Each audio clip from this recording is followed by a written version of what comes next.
네, 안녕하세요, 여러분. 반갑습니다. 박프로입니다. 자, 오늘 이제 나스닥장 마감되고 우리나라 이제 현대차에 대한 주가 다시 한번 상승으로 시작하고 있고요. 그리고 제가 항상 말씀을 드리지만 이 저점 바닥은 어저께 나왔다. 그래서 이제 다시 한번 상승에 대한 추세로 돌아설 부분들, 그리고 또 이제 오늘을 지나고 내일 새벽에 미국 나스닥 시장에서 너무나 중요한 지표들, 또 너무나 중요한 실적 발표들이 남아 있으니까 대형 이슈들이 남아 있는 만큼 앞으로의 전망과 현대차에 대한 앞으로 우리가 또 어떤 자리에서 매도를 결정을 해야 할지, 이 부분들을 다시 한번 말씀드릴 거니까 여러분 영상 끝까지 꼭 시청하시길 바라겠고요. 아직도 구독과 좋아요 안 눌러주신 분들, 네, 구독과 좋아요 한 번씩만 눌러주시면 감사하겠습니다. 자, 일단 오늘 끝난 장을 보면은 다시 한번 또 S&P 500이 또 기록적인 수준을 유지를 했습니다. 그리고 나스닥도 소폭 강세를 보였고요. 어느 정도 빅테크 기업들이 이제 앞으로 지금 여러 종목들이 실적 발표를 앞두고 있는 가운데 내일 새벽에 또 FOMC 금리 인하 발표가 있어요. 이런 기대감으로 상승 마감을 했습니다. 네, 그래서 우리나라 iShares ETF 시장이나 볼게요. 우리나라 iShares ETF 시장을 보면은 지금 이런 식으로, 네, 5% 가량 급등이 나왔어요. 정말 이례적인, 글로벌 증시의 어떤 시장보다 우리나라 시장이 더 기대를 받을 수밖에 없는 그런 상황인데, 그래서 오늘 사실 현대차뿐만 아니라 뭐 삼성전자도 그렇고 SK하이닉스도 그렇고 지금 신고가를 계속 찍고 있습니다. 이게 물론 뭐 장 막판에 또 약간 밀릴 수도 있는 거고 현대차도 마찬가지긴 하지만 밀리더라도 결국에 추세는 계속 유지를 할 수 있다라는 거, 이 정도 강세장에선 아직 절대 매도할 때가 아니라는 거.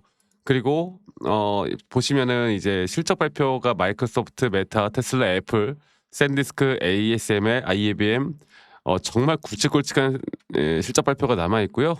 또 기준금리 결정이 있어요. 보시면 기준금리 결정이 내일 우리나라 시간으로 4시에 또 FOMC 기자회견이 있는 만큼 아마 오늘 지나고 내일이 또 가장 중요한 하루가 되지 않을까 생각해요. 자, 그리고 어제 로이터에서 나온 내용인데, 이 트럼프 대통령이 관세 관련해서 이야기를 했잖아요. 관세 관련해서 이야기를 했고 관세를 25% 인상한다. 그래서 장 초반에 주가가 하락하긴 했지만 낙폭을 대부분 회복을 했고, 그리고 결국에 관세에 대한 쇼크를 시장은 다시 한번 재해석을 한 겁니다. 그리고 오늘 트럼프 대통령이 우리나라와 협의를 통해 잘 해결하겠다, 또 이런 내용을 발표를 했어요. 그래서 자동차 업종들이 뭐 오늘 글로벌적으로도 나쁘지 않았고, 또 현대차가 최근에 상승이 나왔던 재료는 사실 우리나라 국민들이면 주식하시는 분들이면 이제 다 알 거 아니겠습니까? 결국에 로봇이고 결국 피지컬 AI 관련된 섹터로 올라가는 것이기 때문에 이 섹터가 죽었느냐? 저는 절대 죽었다고 보지 않거든요. 만약 죽었다고 하면 우리나라 시장이 그래도 지금 최근에 코스닥이 더 상승이 나오는 가운데 어느 정도 코스피 시장에서 약간의 최근에 주도했던 섹터들이 약간 눌리는 현상이 나오긴 했지만, 이 글로벌적으로 끝났다라고 하면 일단 미국 시장이 먼저 반응을 했어야 되는데 아직 주도 섹터는 아직도 끝나지 않았다라는 거.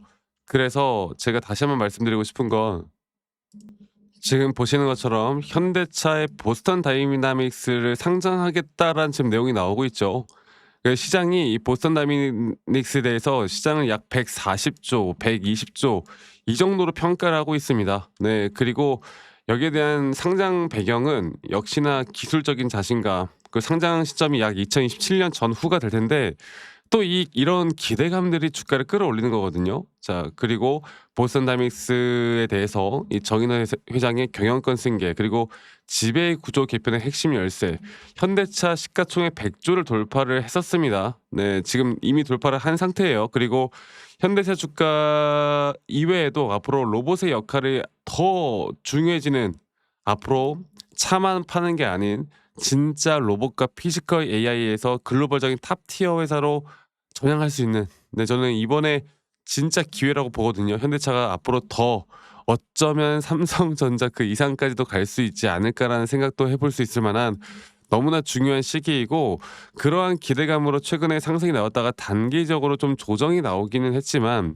절대 이 조정이 끝났다라고 보면 안 되고요. 제가 조금 이따 차트적으로 다시 한번 말씀을 드릴 거지만 이 정도 조정 구간, 또 어저께 나왔던 이 개파락 뒤에 나오는 반등, 이 자리가 왜 우리가 또 물량을 쓸어 담아야 하는 매수 자리였는지를 제가 다시 한번 말씀드릴 겁니다. 그래서 어떤 분들은 그렇게 말해요. "아니 지금 계속 외인 기관들 특히나 우리가 메이저 수급이라고 볼 수 있는 외인 기관들이 계속 매도를 하고 있다. 그래서 이거 절대 못 올라간다." 이런 식으로 말하거든요. 지켜보세요. 네. 이게 외인과 기관들이 뭐 매도를 한다고 해서 무조건 주가가 떨어지느냐? 예 그렇게 보시면 안 돼요. 그리고 분명 다시 한번 어느 순간 아무리 고점이다 하더라도 주가가 올라갈 만한 구간에서 언제든지 또 돈이 들어올 수 있는 게 외인과 기관들이에요. 그러니까 이 돈의 수급을 우리 개인들의 생각을 초점을 두고 생각하시면 안 된다라는 거예요. 아시겠죠? 자 그러면 제가 다시 한번 이 차트적으로 현대차를 보고 말씀을 좀 드려 보자면 저는 아직도 우리가 이제 가져가야 하는 3 파동 고점에 대한 부분들은요. 여기서 장기적인 상승에 따른 3파 고점 단계가 우리 1차 목표가일 것이고 이 1차 목표가가 나오기 전에 1차 목표가 나온 후에는 한 번 정도 큰 조정이 나올 것이고 현재 나오는 이 구간은 바로 이 작은 마이너한 파동의 4파 조정이 끝났다라고 말씀드렸죠. 그리고 그 이유는 그 근거는 고점 대비 우리가 저점을 또 만들어 봤을 때 0.618 라인에서 정확하게 반등이 나오는 점. 그래서 저는 이제 우리가 고점 매도를 할 타이밍은 이런 단기 신고가를 전 충분히 뚫어줄 거라 보고 있고 여기서 새롭게 시작되는 하나의 임펄스 작은 고점에 대한 시그널이 우리에게 분명한 매도에 대한 시그널을 줄 겁니다. 그리고 비중을 줄인 뒤에 2026년부터 7년까지 이런 등락폭들은 계속될 거고 앞으로 이런 등락폭들에 대한 대응을 내가 어떻게 해 나가느냐 그 흐름에 따라서 우리의 계좌의 수익 또는 여러분의 수익이 극대화가 될 거예요. 혹은 조정이 오더라도 조정이 흔들리지 않고 우리는 이런 걸 더 기회로 삼고 더 끝까지 가져갈 수가 있겠죠. 그만큼 지금부터는요. 우리가 첫 번째로 시장을 공부를 해야 되고 그런 시장의 공부와 함께 두 번째로 타점을 어떻게 잡는지 이런 시그널을 정확하게 두 가지를 모두 다 병행해서 함께 해 나가야 되는 겁니다. 그리고 앞으로 저는 이러한 타점들이 나올 때 여러분들에게 뭐 라이브 영상이나 또는 타점에 대한 영상들을 다 같이 공유를 해 나갈 거고 또 이런 타점들을 보시고 가끔씩 뭐 이제 우리 또 공유를 해 나갈 텐데 이 직장 다니시는 분들 혹은 자영업 하시는 분들이 또 매번 이런 영상을 보기가 쉽지가 않아. 그래서 웬만하면 다이렉트로 여러분들께 문자로 안내를 해 드릴 예정이고 앞으로의 매수 혹은 앞으로의 매도에 대한 타점들을 여러분들과 다 같이 잡아 나갈 예정이고요. 그 부분들은 이 밑에 있는 번호로 저에게 현대차의 현대라고 저에게 문자 한 통 남기시면 되겠습니다. 아시겠죠? 그 남기신 분들 제가 한 분도 빠짐없이 다 저장을 좀 해 놓을 거고 제가 일괄적으로 안내를 해 드릴 거예요, 일괄적으로. 그리고 이러한 타점들을 우리가 정확하게 어떻게 잡아 나가는지가 저는 가장 중요하다 보고 있기 때문에 많은 분들이 꼭 참여를 하셨으면 좋겠습니다. 아시겠죠? 자 그리고 가끔 저한테 감사하다고 막 기프트콘이나 선물 같은 거 보내시는데 제가 이런 거 받지 않습니다, 여러분들. 대신 여러분들의 구독 그리고 여러분들의 좋아요가 저에게 가장 또 큰 힘이 되기 때문에 구독과 좋아요 한 번씩만 눌러주시면 된다. 이거 하나만 꼭 기억해 주시기 바라겠고요. 아니 너가 그렇게 타점을 잘 잡으면 너 혼자 하면 되는 거지 왜 이런 걸 다 같이 공유를 하느냐 이렇게 말씀들을 많이 하세요. 근데 여러분들 저는 혼자 너무나 잘 하고 있고요. 저는 미증시나 또는 코인까지 전반적인 시장을 항상 공부를 하고 있고 이렇게 시장을 공부하다 보면 개별적인 종목에 대한 타점들을 잡아 나가는 게 어렵지가 않아요. 네, 저도 마찬가지로 주식 초보 시절에 정말 많은 우여곡절들이 있었고 뭐 남들 따라서 매수도 해보고 남들 따라서 매도도 해보고 남들이 좋다고 하는 거 따라서 뭐 정말 그냥 재무제표, 뉴스 기사 이런 거 맹신해서 투자를 하다가 정말 많은 손실을 봤거든요. 근데 제가 이런 것들을 극복할 수 있었던 건 결국 첫 번째로 시장을 공부하는 거였어요. 그 두 번째로 나만의 기준 그리고 나만의 원칙을 지켜나가는 거. 이 두 가지가 저는 가장 중요하다 보고 있고요. 앞으로도 여러분들과 이런 중요한 타점들을 내가 어떻게 잡아 나가야 할지 계속 함께 할 거니까 많은 분들 꼭 참여를 하셨으면 좋겠습니다. 아시겠죠?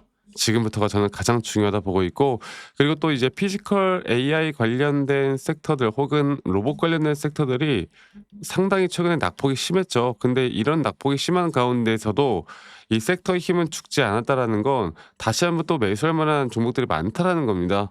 저희가 이제 앞으로 주도할 섹터나 종목들에 대해서도 제가 간간히 여러분들께 다 공유를 해 나갈 거니까 다시 한번 말씀드릴게요. 밑에 있는 번호로 저에게 현대라고만 남기시는 거 잊지 마시고 많이 꼭 참여하시길 바라겠고 저는 다음에 더 좋은 영상으로 인사드리도록 하고요.